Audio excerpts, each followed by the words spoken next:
Bueno, bienvenidas a todas las personas que están asistiendo hoy al curso, tanto presencial como online. Bueno, el título de la jornada de hoy, como podrán ver en la presentación, es Desigualdades entrecruzadas.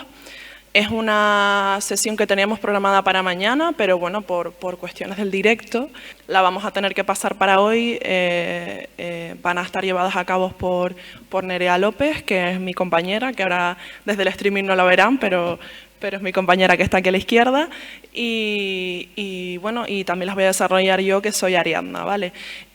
Hoy somos 3 personas en la flota, así que aquellas personas que están online las animamos a que participen, a que bueno, que nos dejen todos los mensajes que consideren y los comentarios que quieran aportar a través del chat, porque vamos a estar muy pendientes.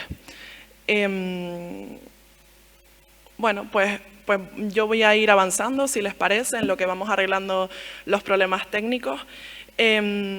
Básicamente la sesión de hoy la vamos a basar en un objetivo muy concreto, ¿no? Que la podemos traducir a un par de preguntas, ¿no? Las preguntas que yo quiero que nos hagamos hoy sería: ¿hasta dónde llegan las fronteras y cuáles son las diversas fronteras que se perpetúan en nuestras islas, ¿no? Ayer ya con Larisa empezamos a atisbar un poco todo esto, ¿no? Y empezamos a dialogar en torno a al territorio de las islas, ¿no? Y cómo se conforman estas fronteras en este sentido. Pero la intención de hoy es aterrizarlas todas y cada una de ellas para bueno, comenzar a dialogarlas y ver de qué manera nos interpelan de forma individual, ¿no? Bueno, la primera pregunta desde la que quiero partir, es cómo nos relacionamos con las fronteras, ¿no? Somos conscientes de alguna manera, en alguna medida, incluso pues, en algunas circunstancias vitales, historias de vida, no lo somos, pero esas fronteras existen, ¿no? Y ya no tanto es importante que existan o no, sino cómo nos relacionamos con ellas, ¿no? Somos capaces de ubicarlas, no somos capaces, somos capaces de relacionarnos con ellas, las visibilizamos. Esa es verdaderamente la pregunta, ¿no? Que vamos a hincar o vamos a empezar a partir desde hoy, ¿no? Como decía, la pregunta a la que queremos llegar sería un poco hasta dónde llegan las fronteras y cuáles son las diversas fronteras que efectivamente se perpetúan en nuestras islas. Para empezar a desgranar todo esto, que estas preguntas son inmensas, ¿no? Y si llegáramos a poder contestarlas hoy ya sería demasiado.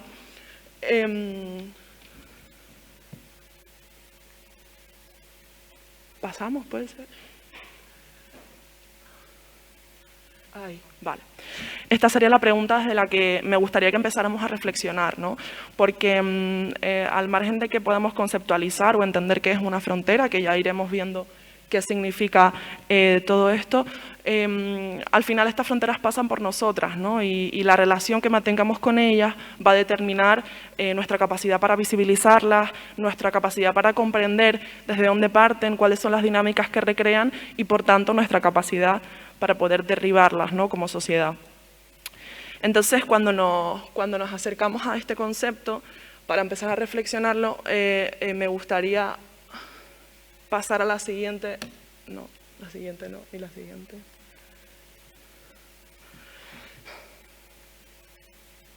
Aquí está. A ver, está aquí, perfecto.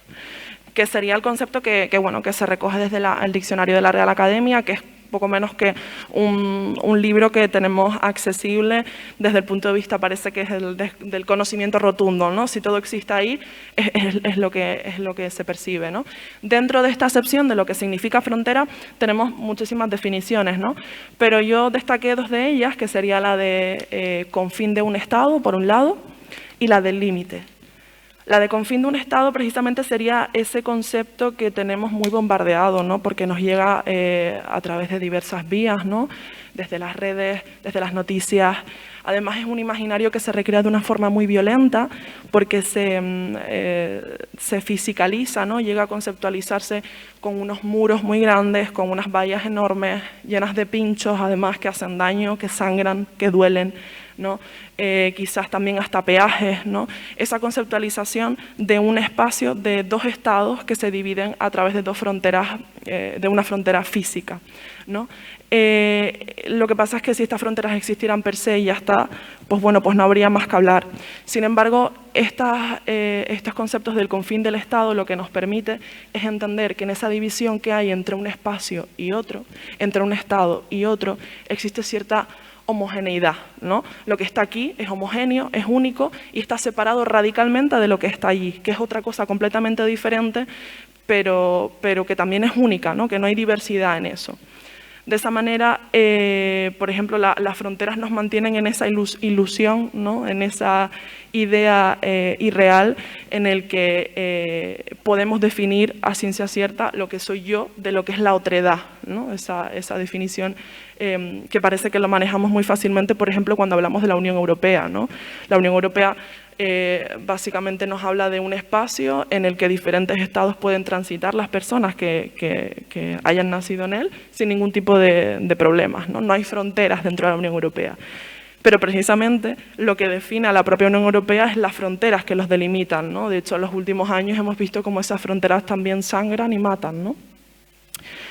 Y por otro lado, como digo, tenemos el concepto de límite, ¿no? Que la definición de límite además nos viene a hablar de una idea, ¿no? No tanto de algo físico, sino de una idea delimitante, de poder llegar a ser hasta determinado punto, ¿no? De un margen muy estrecho para existir, ¿no? Tenemos un límite en el que podemos llegar a ser. Y además es curioso porque el ejemplo que nos pone el diccionario es el de su codicia no tiene fronteras. Por lo tanto, la conceptualización desde la que partimos ya es una conceptualización súper positiva, ¿no? Es decir, no hay dolor, no hay sangre en la Real Academia Española cuando hablamos de fronteras, ¿no? Sino que simplemente somos capaces de hablar de ellas hasta en positivo, ¿no? Nos reconforta incluso que existan las fronteras porque nos contiene en esa homogeneidad y nos da como un respiro, ¿no? Pero y entonces, ¿por qué a pesar de esto, ¿no? De que parece que el concepto que tenemos es muy edulcorado y muy suave, ¿por qué a pesar de esto también vemos que las fronteras duelen, como digo, ¿no? Las fronteras sangran?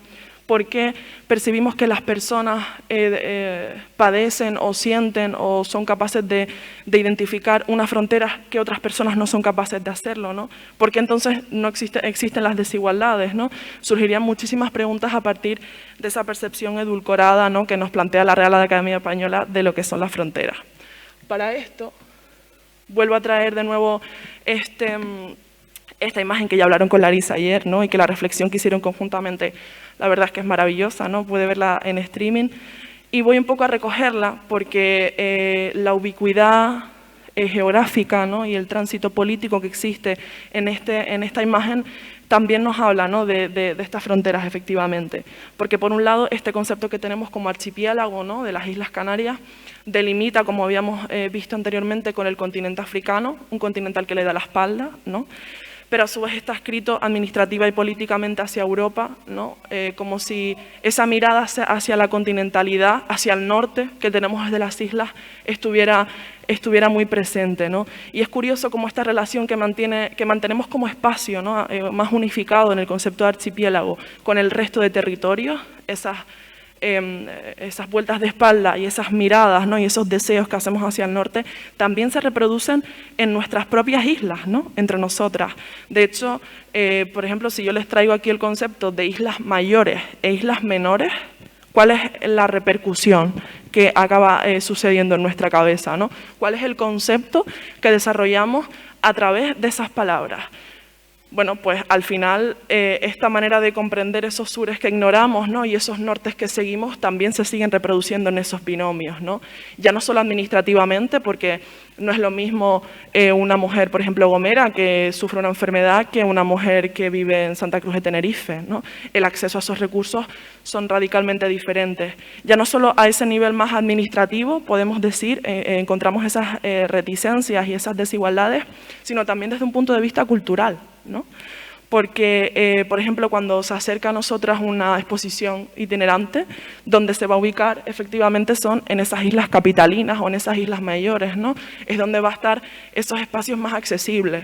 Un cantante, una cantante internacional, un montaje teatral, ¿no? Por ejemplo, el primer espacio al que van a acceder es precisamente a esas islas capitalinas, ¿no?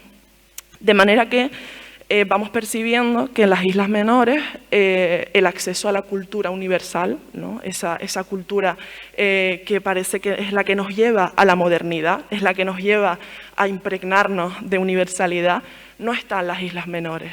De manera que encontramos una polarización, de la misma manera que miramos hacia el norte y lo reconocemos y damos la espalda hacia el sur y lo rechazamos, en ese espacio entre la ruralidad y la urbanidad, ¿no? en el que nos ubicamos, ¿no? De ahí, por ejemplo, que revisando el vídeo, uno de los vídeos que vimos ayer con Larisa, el que entendamos que las mujeres raperas canarias en la actualidad, ¿no? y aquellos hombres que se han dedicado siempre al folclore, son dos espacios completamente diferenciados, ¿no? Como si existiera efectivamente una frontera dentro, en esas dos generaciones que a su vez tienen mucho que ver con estas implicaciones entre los nortes y los sures de nuestras islas, ¿no? Bueno, para empezar a aterrizar todo esto, me gustaría que viéramos un vídeo, es súper cortito, pero creo que nos va a ayudar muchísimo a empezar a aterrizarlo, no tanto en el archipiélago o en las islas como concepto, sino en nuestro espacio que habitamos públicamente todos los días, ¿no? En las ciudades y en los pueblos. Así que si fuera posible. Bueno, básicamente este vídeo, para ir empezando a gestar un poco esta reflexión, nos va a hablar de unas fronteras que quizás no identificamos a primera mano, ¿no? Por la forma en la que nos relacionamos con los espacios en los que habitamos, ¿no? Los espacios que ocupamos. Entonces, no quiero atestiguarlo, o sea, desvelarlo mucho más porque me gustaría que después habláramos un poco de qué es lo que percibimos, ¿no? Cuando vemos este vídeo. Pero sí que va a resultar bastante curioso desmantelar esto, ¿no? Que me parece muy poco visible en nuestro día a día.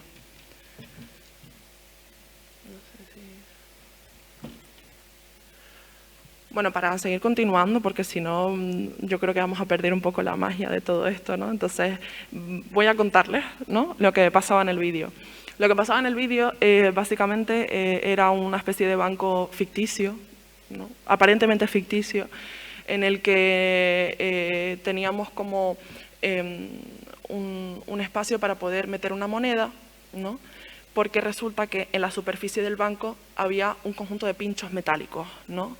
De manera que cuando nosotros colocábamos la moneda, el pincho se bajaba, nos podíamos sentarnos durante quizás 30 segundos, no mucho más, empezaba a pitar muchísimo el banco de repente y obligaba, ¿no? a la persona que estaba ahí sentada a levantarse y a continuar con su vida o a buscar otro banco en el que poder sentarse, ¿no?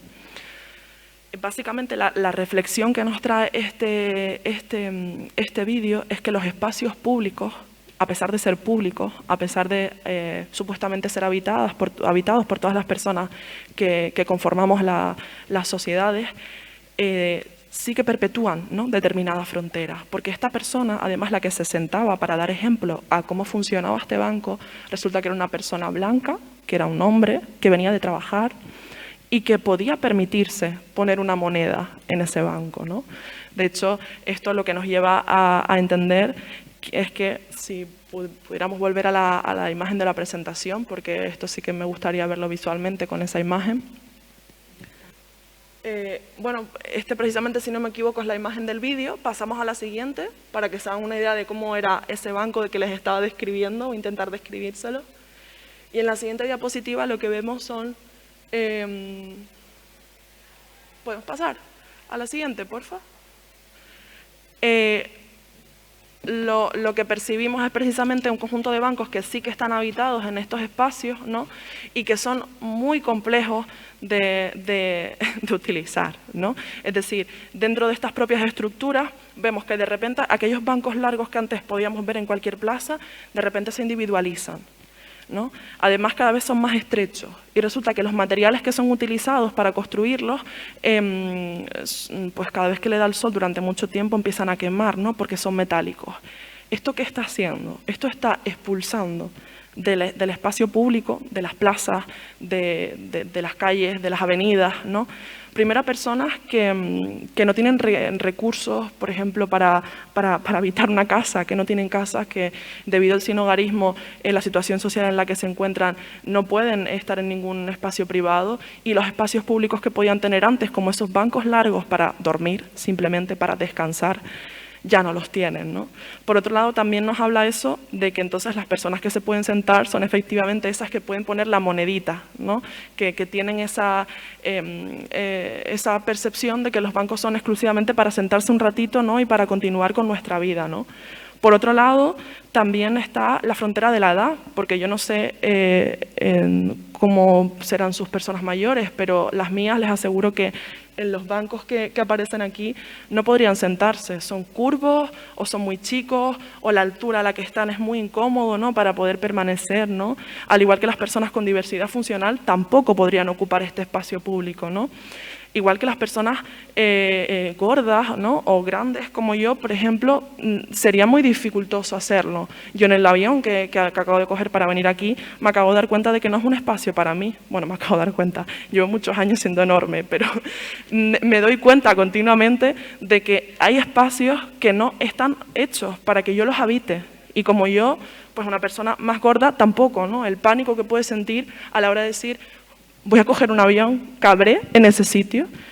Continuamente la ciudad es hostil.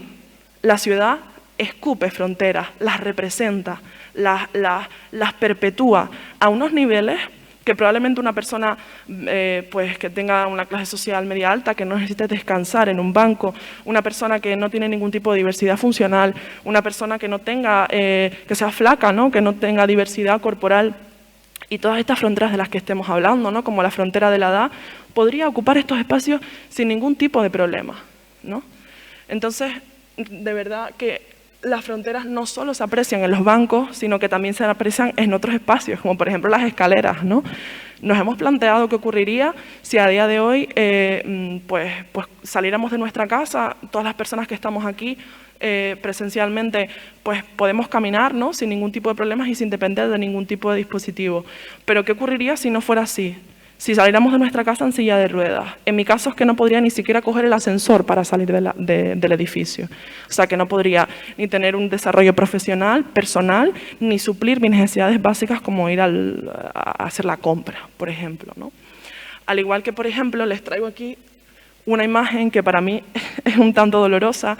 Es una imagen de satélite del pueblo de Tacoronte, del norte de Tenerife, desde donde yo provengo. Y los puntos que están ubicados aquí son los puntos negros o los puntos conflictivos. Bueno, les voy a leer, de hecho, el titular de la noticia. Tacoronte ya dispone de un mapa que señala las principales zonas de riesgo para las mujeres en el municipio.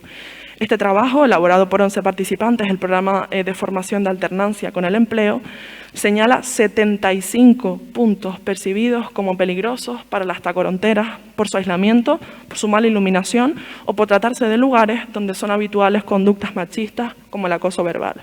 Tacoronte es un pueblo, no es pequeño, pero no es una gran ciudad. Y están ubicadas 75 puntos, focos negros en el que las violencias, en este caso solo hablan de las mujeres, pero cualquier persona racializada, por ejemplo, que está continuamente percibiendo violencias por todos lados, no solo administrativas, sino policial o por diversos ejes, estos puntos negros no les están ayudando a sobrevivir en ese espacio. La ciudad, de nuevo, nos escupe, ¿no? Nos dice, por aquí no puedes transitar. Más y más fronteras. Por ejemplo, ayer hablaban con Larisa de los CIES y de las cárceles, ¿no? De cómo ese muro perpetuaba digamos, limitaba un espacio del otro, ¿no? Invisibilizando lo que ocurre en el otro lado. pero es que cuando esas mujeres también, pongo mujeres porque creo que esta imagen es bastante potente, transitan de ese espacio, ¿no? Y salen de esos espacios, esas fronteras les siguen acompañando, ¿no? Aquí tienen una imagen muy paradójica que está sacada de una noticia titulada "La vicepresidenta de Huawei se pasea con ropa de lujo y con la pulsera con GPS de los controlados por la justicia", ¿no? Es decir, tenemos una imagen muy paradigmática como puede ser la de la pulsera, que es de una población muy masculinizada porque la sociedad entiende que la violencia solo se perpetúa a través de la masculinidad, con el contraste de una feminidad tan clara, ¿no? Y precisa como puede ser esta ropa de lujo, ¿no? De la que está hablando la noticia, ¿no? Pero ¿qué ocurre cuando esta pulsera está colocada en el pie de una mujer que vemos en la playa, por ejemplo, por lo tanto la pulsera es muy visible, y que está ejerciendo su maternidad, que está cuidando de las personas menores? ¿Cuáles son las fronteras que estamos ubicando solo en esa mirada? Estamos sacando a la mujer que naturalmente debería estar en un espacio que es un espacio de privación de libertad y que está ejerciendo su ciudadanía y ocupando un espacio público, además como madre, ¿no? Y lo mismo ocurre, por ejemplo, con la diversidad, la neurodivergencia o neurodiversidad, así como con la diversidad funcional, ¿no? La manera en la que habitan nuestra sociabilidad es muy diferente y radica de forma muy diferente, ¿no? Vale. Bueno, ya para terminar un poco la conclusión y que mi compañera Nerea pueda comenzar con la revisión de todas ellas, lo que debemos entender es que las fronteras efectivamente no son solo físicas y palpables, sino que están acompañadas de una carga simbólica, ¿no? Y que no solo aparecen en los momentos en los que somos capaces de señalarlas, como acabamos de ver, sino que se perpetúan más allá y se encuentran también en la ausencia de la necesidad de que exista o no exista algo. Para poder continuar, le doy paso a mi compañera Nerea. Sí, podemos, si alguien quiere decir algo, tenemos un huequito para comentarlo. Toma. Muy buenos días. Está siendo una mañana un poquito complicada, pero tengo que decirles que llevábamos aquí 1 hora probando esta mañana y funcionaba todo. Así que nada, pues como decía Ari, las cosillas del directo, sentimos mucho tanto quienes están online como aquí. Y también, Ari, felicidades, porque sacar esto en estas condiciones es bastante complicado. Y bueno, yo no sé si por el jaleo de esta mañana a ella se le olvidó presentarse, o a lo mejor como las artistas que prefiere que la presente el resto. Ella es filóloga y agente de igualdad y diversidad. Es una crack, como han podido ver, y es un placer para mí tenerla como compañera. Y bueno, nuestra compañera Larisa, también como comentaba Ari, pues no pudo estar hoy aquí, hemos cambiado el programa. Nada, ya le dimos a ella que nos dé unas cuantas cañas, pero por si acaso lo dejamos aquí grabado por haber adelantado nuestra sesión al día de hoy. Pero bueno, estamos encantadas, así que nada, que esperamos que la disfruten. Y mi nombre es Nerea, soy periodista y agente de igualdad. Y vamos a hablar hoy bueno, voy a estar el jueves también con ustedes hablando de comunicación, y el viernes que vamos a estar junto con Jen, que está por ahí.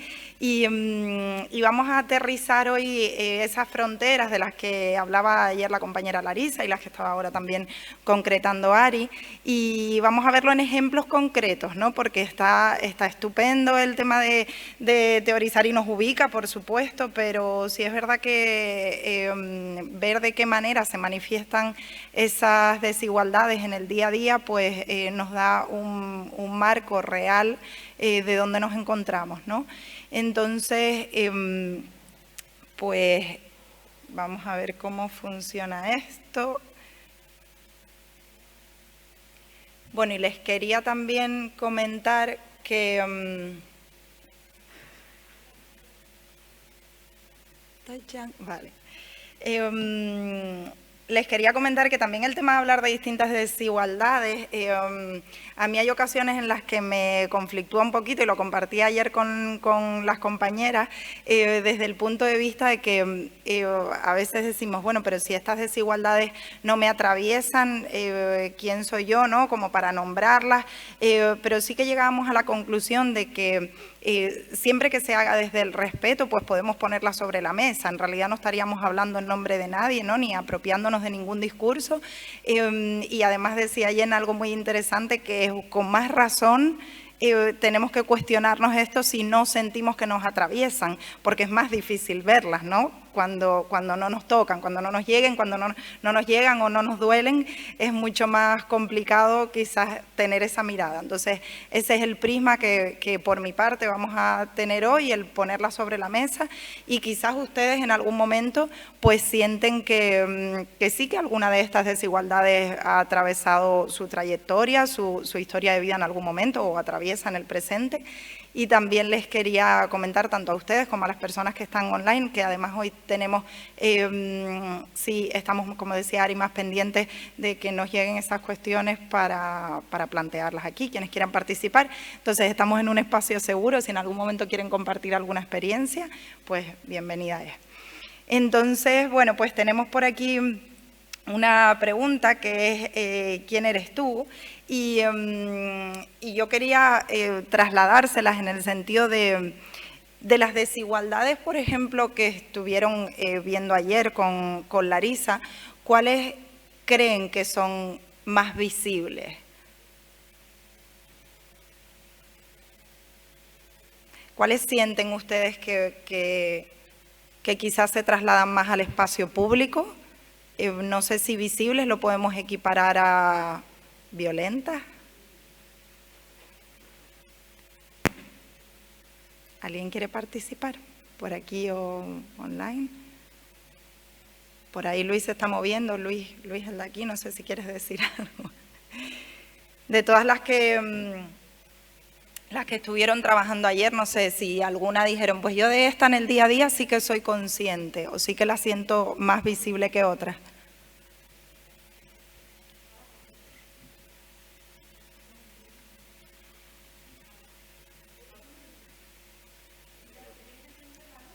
Ahora se ve.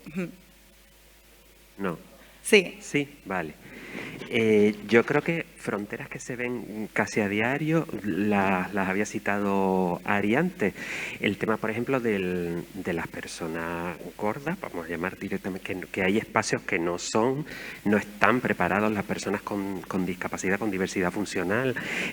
Cuando subes a una guagua, el transporte público, parques públicos que están diseñados, que ya ahora tienen una rampa, puedes acceder en una silla de ruedas, pero luego el banco no está acondicionado para que la persona pueda utilizarlo, por poner ejemplos básicos. Y luego otra frontera que yo veo continuamente es pues cuando estás con la familia, con amistades y demás, y salta el típico tema de los inmigrantes, por poner algo claro, las personas migrantes, como todavía, a pesar de lo que uno puede hacer pedagogía y demás, siguen estando los clichés, ¿no? Eso vamos, es algo a diario. O lo vemos también con el crimen de La Coruña de estos días.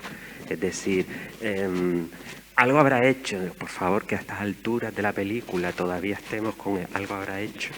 Pues eso son fronteras que están ahí continuamente, que en algunos casos situaciones se diluyen más o menos, pero están presentes. Claro, totalmente. Muchas gracias, Luis. Y además has tocado un tema que es el de, porque mencionaste justo al inicio la gordofobia, y vamos a hablar de este tema ahora, en los espacios públicos, ¿no? Y esos detalles que quizás se nos pasan por alto, y justo lo hablábamos en estos días, por ejemplo, ahora con el tema de la COVID, pues que no se pueda escoger asiento en un avión, que yo pues ni me había percatado de esto, ¿no? Y son pues, como venimos mencionando, todas esas fronteras que podemos ser más o menos visibles pueden ser más o menos visibles según nos atraviesan. Hablábamos también estos días con una persona ayer, de hecho, que nos decía, bueno, pero es que con respecto a esas desigualdades, discriminaciones, es que a mí no me importa con quién te acuestes, ¿no? Esa era la reflexión. A mí lo que hagas en tu casa, no me importa.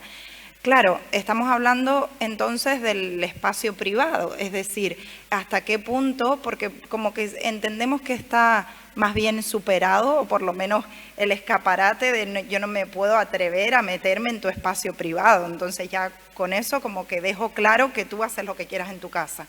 Vale, pero ¿qué pasa entonces cuando yo lo traslado al espacio público? Cuando yo le doy la mano a esa persona con la que estoy en casa o no, en un espacio público, en una plaza. Entonces ahí ya está un poquito más difuminado ese respeto, esa tolerancia, porque ahí ya me está impactando, o yo entiendo que me está impactando de alguna manera, ¿no? Y puedo sentirlo como violento, o incluso no tengo ni por qué mostrar ese vínculo con otra persona, a lo mejor es a título individual, que yo me estoy mostrando de determinada manera, con unas expresiones, en un espacio público. ¿Y qué ocurre con eso? ¿Qué ocurre si yo pues me dejo bigote y me pongo tacones y voy a una entrevista de trabajo? ¿No? Entonces a ella no nos serviría la frase de lo que tú hagas en casa no me importa, entonces sí me empieza a importar porque te tengo delante, ¿no? Entonces vamos a ver como todas esas diferencias de lo que, no sé si, porque ahora el test no lo voy a poder proyectar, pero bueno, lo resolvemos. Sí. Sí, hay un par de intervenciones de personas que están online que quieren participar. Pues las leo. Mira, Elena Casanova dice, la más visible para una al final son las que atraviesan, supongo. En mi caso, ser mujer, por ejemplo. Pero las fronteras físicas son más evidentes en los espacios públicos. Y por otro lado tenemos a Sonia, que nos habla de la disidencia de género en las mujeres transexuales o la realidad de las personas sin techo, que significan el descenso, la exclusión. Básicamente nos hablan de esto, ¿no? De estos espacios. Qué bueno. Pues muchísimas gracias tanto a Elena como a Sonia. Súper interesante y lo vamos a ir viendo con los ejemplos que traemos hoy, con los vídeos.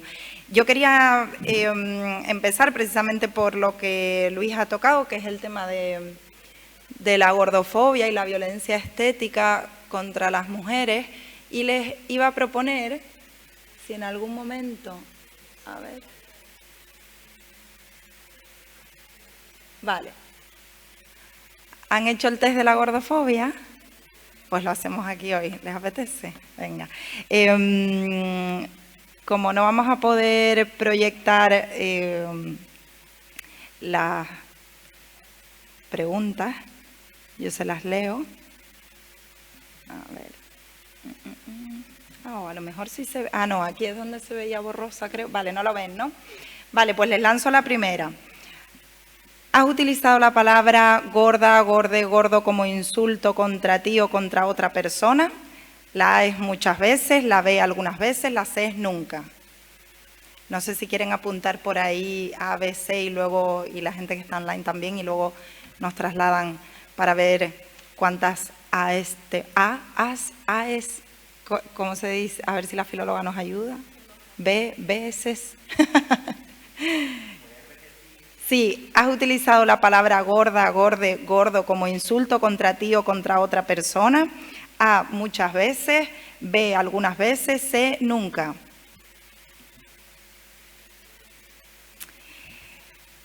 La segunda pregunta, ¿has comentado la bajada o subida de peso de otra persona sin que esa persona te pidiera tu opinión? A, muchas veces. B, algunas veces. C, nunca. Vale, la tercera dice, ¿alguna vez te ha atraído sexualmente o te has enamorado de una persona gorda? A, nunca. B, alguna vez. C, muchas veces. ¿Van bien o voy muy rápido? Bien, vale. La siguiente dice, nombra en 30 segundos a 5 personas gordas famosas del mundo del espectáculo. Y hay opciones. A, no conozco ni una. B, me faltó alguna. C, lo logré. Pleno.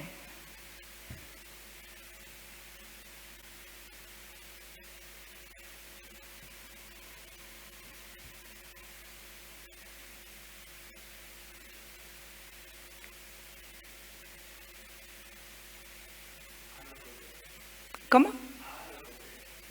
A, no conozco ni una. B, me faltó alguna. C, lo logré. 5 personas gordas famosas del mundo del espectáculo. La quinta es, ¿sientes culpa cuando comes? A, siempre. B, a veces. C, nunca. Eliges tus alimentos no en función de lo que te alimenta, sino en función de lo que crees que engorda o no engorda. A, siempre. B, a veces. C, nunca. Sí, perdón, la última. Dice, eliges tus alimentos no en función de lo que te alimenta, sino en función de lo que crees que engorda o no engorda. A, siempre, B, a veces, C, nunca. La 7 dice, cuando te miras al espejo, ¿opinas que estarías mejor con unos kilos menos? A, siempre, B, a veces, C, nunca.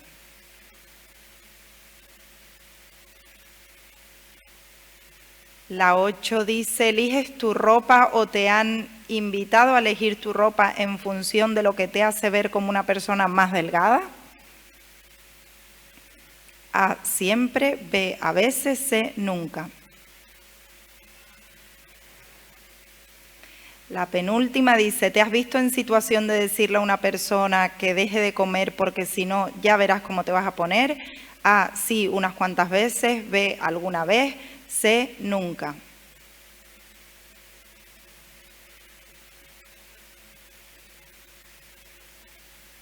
No les dije que hay un polígrafo asociado al test y si mienten, salta una alarma en la sala. Y la última dice, ¿cuántas veces al día piensas en tu peso, en bajar de peso o en modificar alguna parte de tu cuerpo para adaptarte a los cánones estéticos imperantes? A, muchas veces, B, de vez en cuando, C, nunca. Y ya estaría. Vale. ¿Les apetece compartir alguna reflexión sobre las respuestas que tienen por ahí? ¿Hay alguna pregunta que no se habían hecho? Yo un montón, ¿eh? Yo el test no lo había hecho y... ¿Laura? No.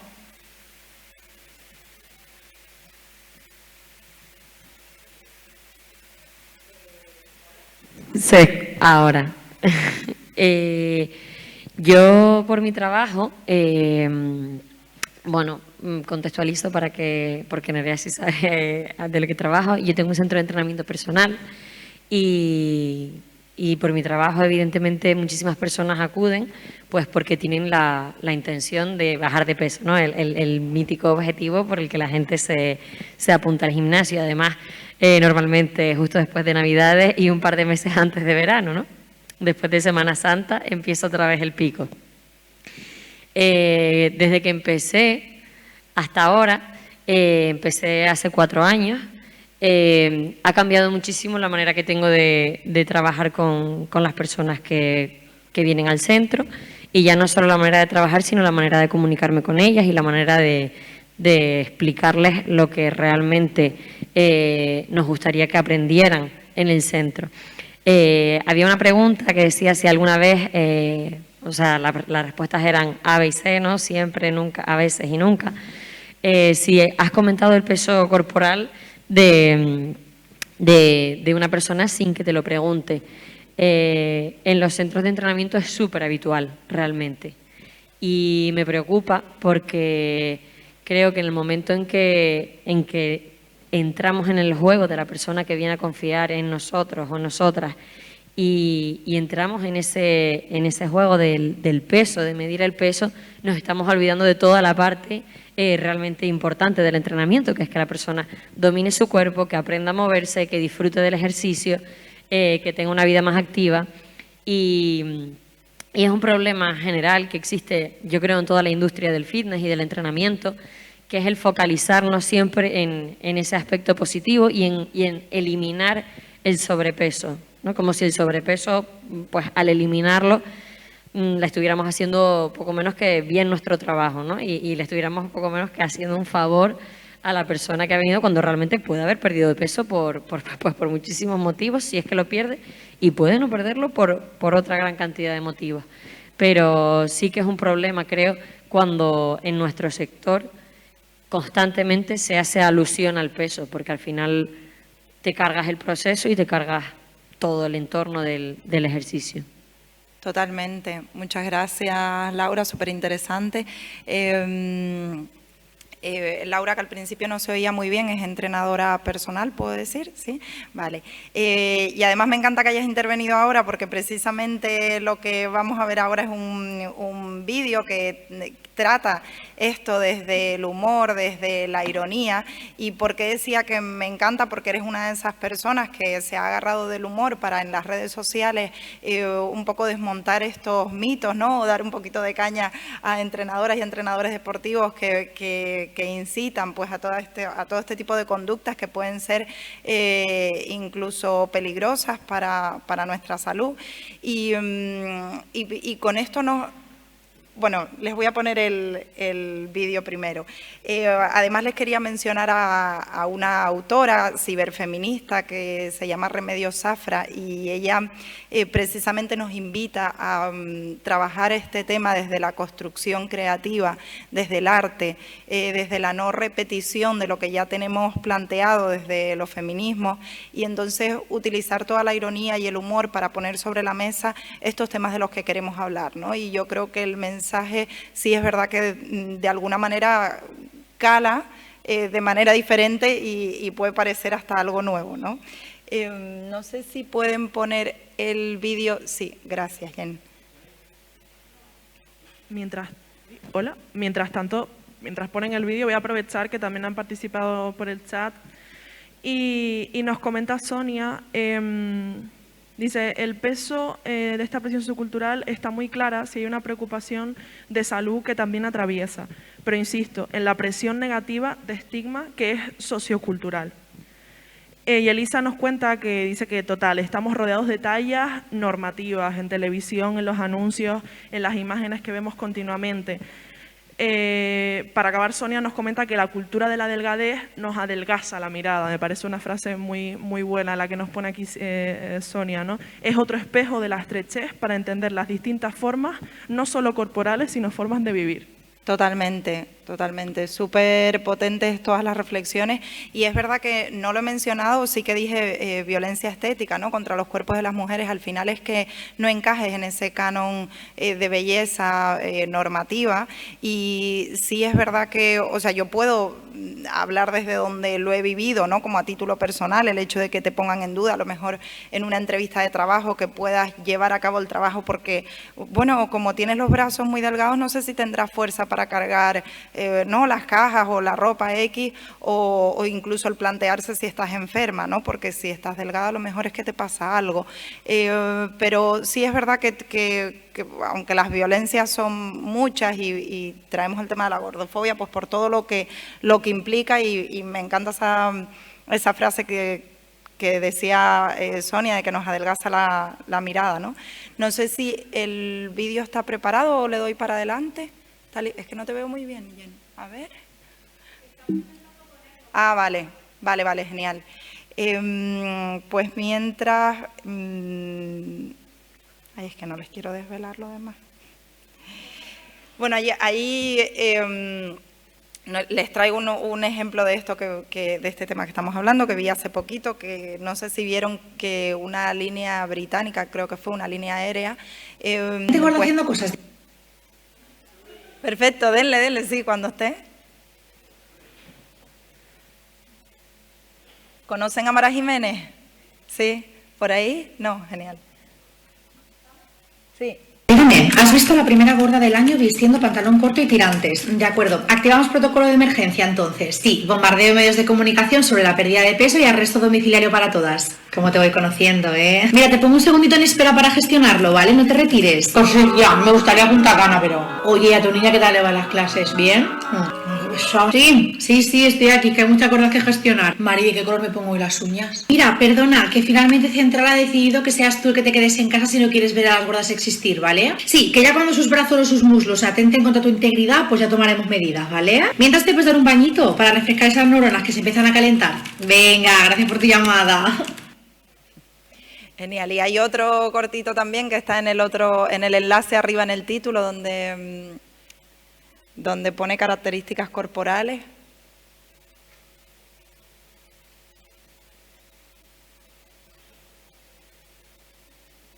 O abajo, perdón, Jen, abajo en el...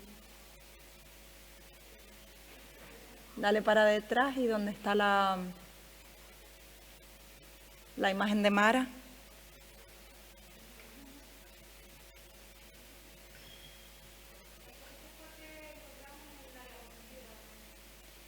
Bueno, no te preocupes, seguimos. Bueno, era otro de ella, no te preocupes, seguimos, porque además como estamos justitas de tiempo con todo lo que perdimos, pero bueno, era un ejemplo de cómo a través del humor, pues quizás podemos trasladar mejor ese mensaje. Y también les quería recomendar a Magda Piñeiro, si no la conocen, que además la tenemos más cerquita aquí en Canarias. Ella es uruguaya, pero lleva mucho tiempo aquí, de Stop Gordofobia. También tiene sus cuentas y páginas y demás. Y a razón de las jornadas que se celebraron hace poquito de gordofobia y violencia estética contra las mujeres, han editado una guía que está online por si les interesa en la web y está súper completa. Bueno, pues seguimos con otra de las desigualdades y es que normalmente damos por hecho, no sé si podemos pasar a la diapositiva de edad, damos por hecho que porque estemos hablando con una persona que sea, no sé, de unos 8, 9 años, 10, que sea menor, pues que quizás no entiende de lo que le estamos hablando o que no puede compartir ciertas reflexiones, y nos ocurre lo mismo con personas mayores también, ¿no? Cuando vamos a una consulta médica y entonces entendemos que tenemos que hablar por esa persona porque como ya está mayor no está entendiendo, ¿no? Y con la edad además podemos, no sé si se les ocurre alguna discriminación que quieran traer aquí relacionada con la edad. ¿Se les ocurren otras? Yo la que he vivido es cuando me preguntan la edad que tengo en una entrevista de trabajo para saber si estoy en edad de ser madre, por ejemplo. Y también pues con amigas que a lo mejor tienen 50 años y que en entrevistas de trabajo también el tema de la edad. Ya tenemos como algunos países, bueno, no he mirado a nivel normativo, como que tienen prohibido, ¿no?, en el currículum el tener el tema de la edad, pero aquí sigue siendo algo importante, tanto el tema de la edad como de la foto. Bueno, pues con este tema de la edad podemos ir preparando el vídeo siguiente. A mí me pasó hace poco, o sea, es una chorrada, pero que me hizo reflexionar un montón, con mi sobrina que tiene 7 años. Me hizo reflexionar porque lo hago constantemente con ella. Resulta que estábamos en un restaurante y ella estaba haciendo chirriar los cubiertos y le dije, ay, para, que eso me da una cosa en los oídos que me hace, que es como muy incómoda y es súper desagradable. Y entonces me dice, ¿dentera? Y digo, sí. Entonces yo di por hecho que ella no conocía el término y entonces esto como que si ponemos el chip vemos que lo hacemos constantemente. Y de este tema de la infancia y sobre cómo le restamos peso a lo que tiene que decir la población infantil, pues hay una experta en el tema de infancia y que la hemos traído hoy y ella les va a contar mejor que yo a qué nos referimos. Entonces, sí, ¿la tienes por ahí? Vale, entonces sería del minuto 0:22 al 0:44, porfa. Sí.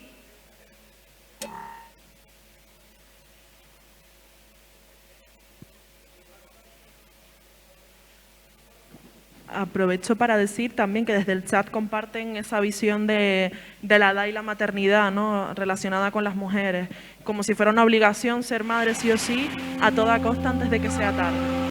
Exacto. Si tú vete diciendo, Ari, porque como que... Claro, ¿no? Y también comenta Elena que el edadismo invisibiliza el envejecimiento, ¿no?, que es otro eje de desigualdad que se suma a todos los ejes que estamos hablando. Exacto. ¿Sí? Vamos.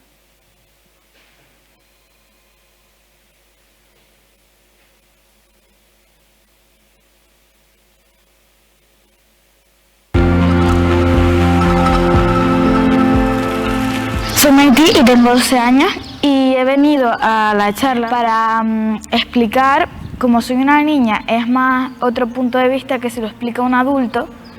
He venido a explicar los derechos de una niña o de un niño y que no se les respeta como si fuera un adulto y que se les da prisa. He venido a explicar muchas cosas. A los niños, desde que son muy pequeñitos, se les mete miedo, mucho miedo de que si en la calle va a haber un hombre, yo que sé, borracho o lo que sea, y a lo mejor, no sé, te hace daño ahora, o te porfa, no sé si me oyen por ahí. Y nos cuentan hasta las nanas del hombre del saco. O sea, nos cuentan cosas para que nos dé miedo estar en la calle. Desde el minuto 1:50 al 2:50, porfa. Digan la verdad, ¿quién se esperaba que fuese una niña? Cuando dije experta, nadie. Se aprende un montón. Del 1:50, vale.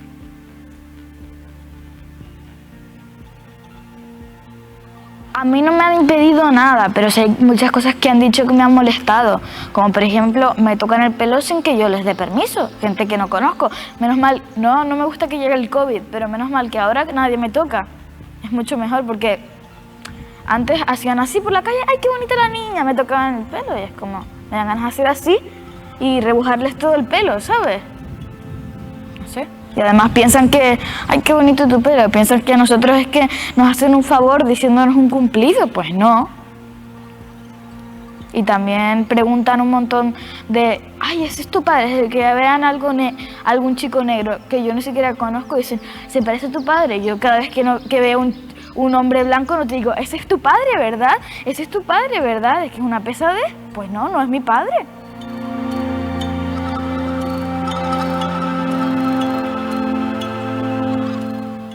Las recomendaciones que yo daría, la primera, yo lo que dije es las... Gracias. Bueno, pues aquí Maití conectaba tanto el tema de la edad con la racialidad, ¿no? Y aquí enganchamos también con esa diferenciación que ponía ella entre, ¿no? Yo no con ese cabreo, yo no voy por ahí diciéndole a la gente si ese es tu padre, ¿no? Cuando veo un hombre blanco. Entonces, ¿quién aquí se ha disfrazado en carnavales de negro o de negra? Nadie, Dios, soy la única. Yo sí, bueno, online hay alguien que se haya disfrazado de negra. Y de blanco tampoco, ¿no?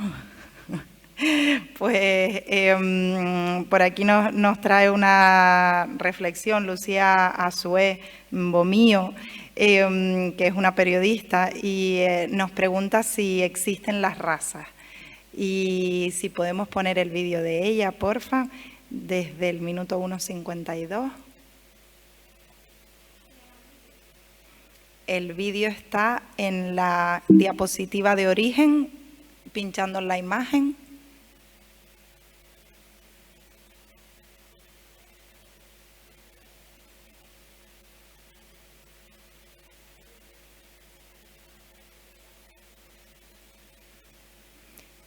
Los vídeos se están escuchando bien, ¿verdad? A ver, la gente que está online y demás, sí.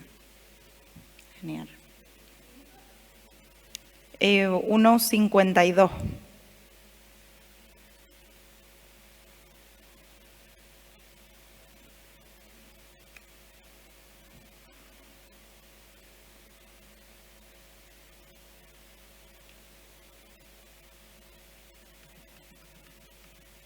Los disfraces. O sea,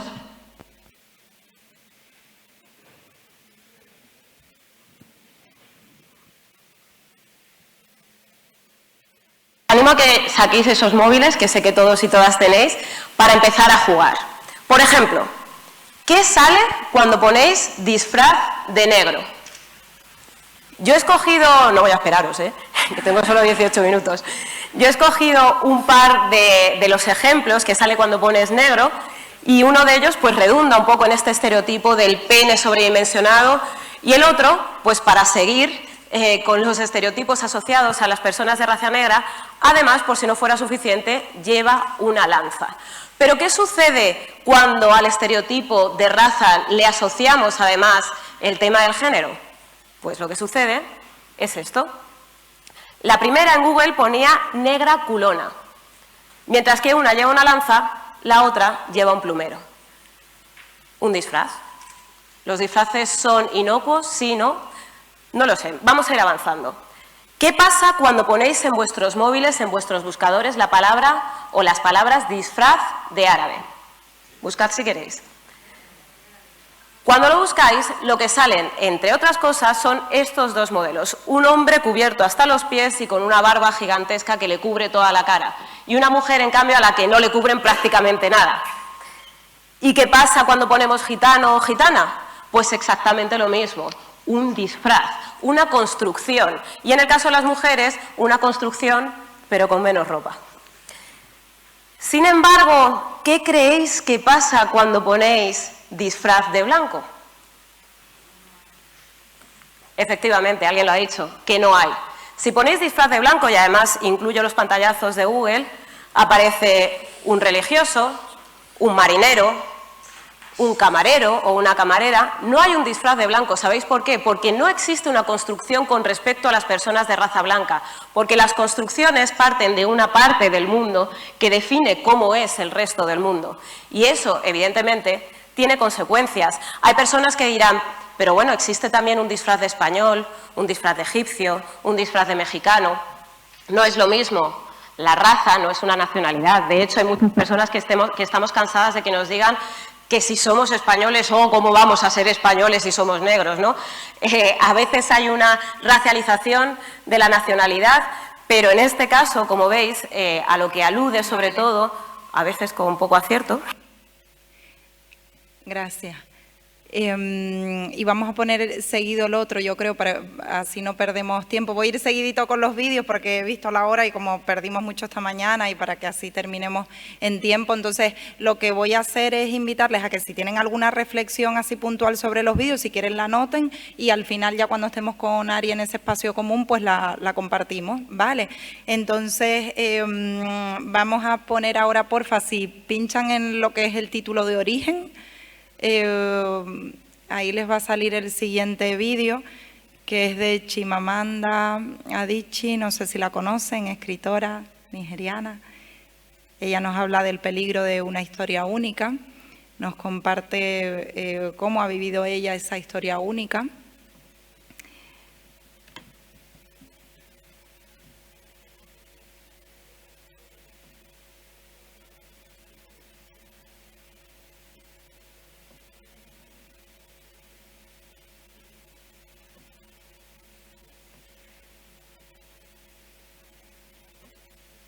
Bueno, voy hablando mientras para quienes no la conocen. Ella tiene pues un par de libros muy guapos y bueno, por si alguien que pregunta...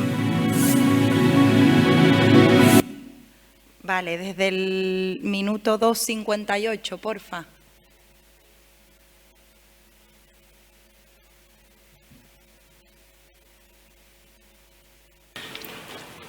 I come from a conventional middle-class Nigerian family. My father was a professor. My mother was an administrator. And so we had, as was the norm, living domestic help who would often come from nearby rural villages. So the year I turned 8, we got a new houseboy. His name was Fide. The only thing my mother told us about him was that his family was very poor. My mother sent yams and rice and old clothes to his family. And when I didn't finish my dinner, my mother would say, "Finish your food. Don't you know people like Fide's family have nothing?" So I felt enormous pity for Fide's family.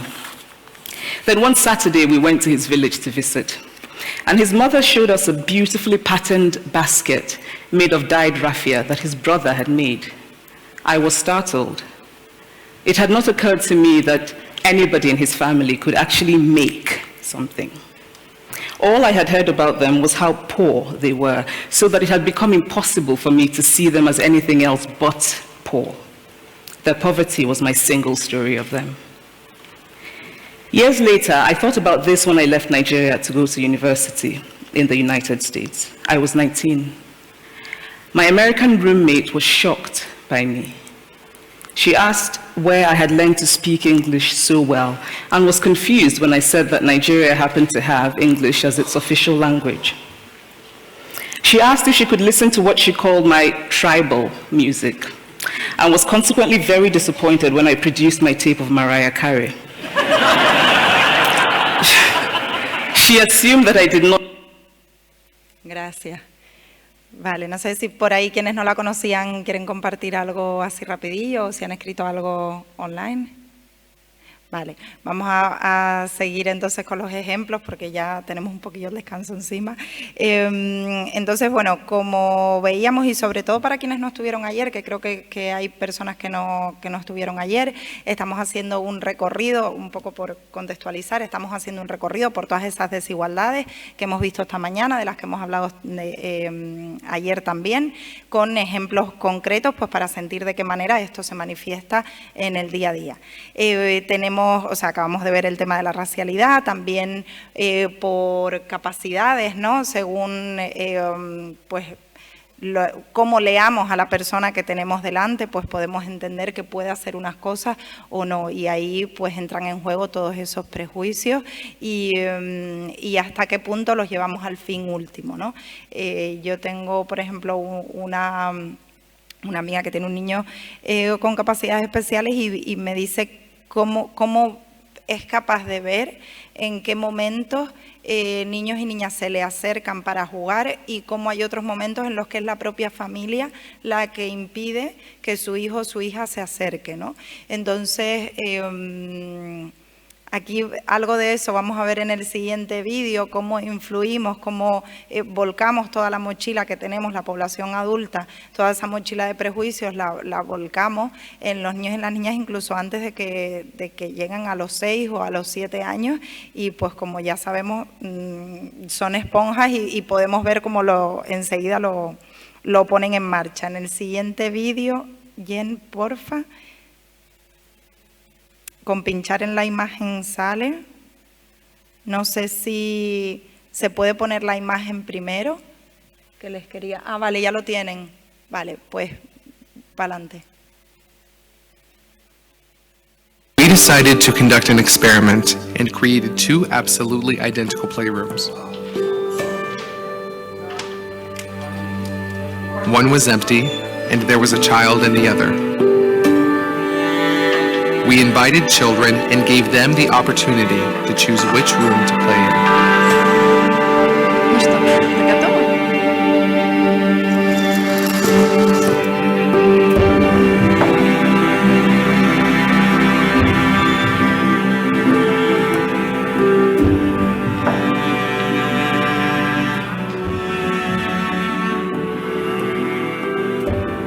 In the process of growing up, children's opinions are influenced by society and their parents.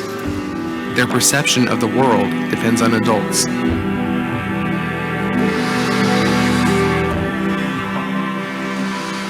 As children get older, it becomes more difficult for them not to notice that all people are different.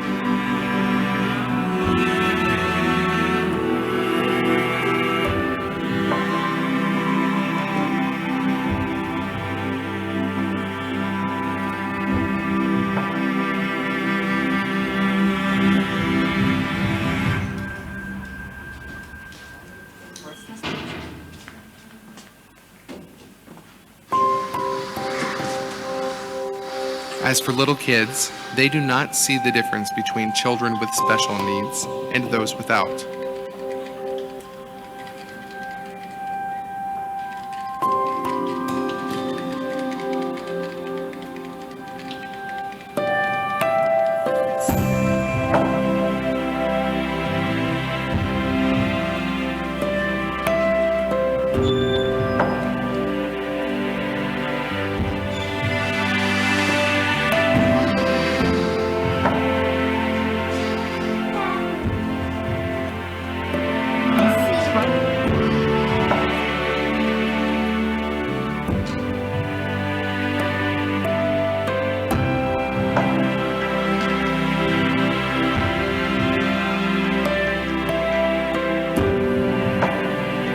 This child made the decision to be part of an inclusive community, but the world she ends up living in depends on you.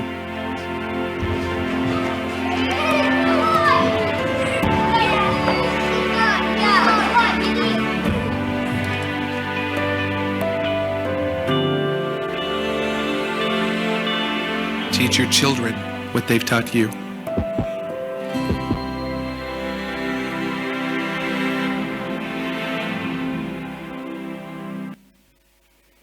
gracias. ¿Qué les pareció el vídeo? ¿Lo habían visto? ¿No? ¿Quieren compartir algo? ¿Les movió algo? ¿Les inspiró alguna reflexión? ¿No? Eva, a nosotras... Ajá. Cada vez que lo ves te emocionas, aunque ya lo habías visto. Sí, a mí me pasa lo mismo con este vídeo.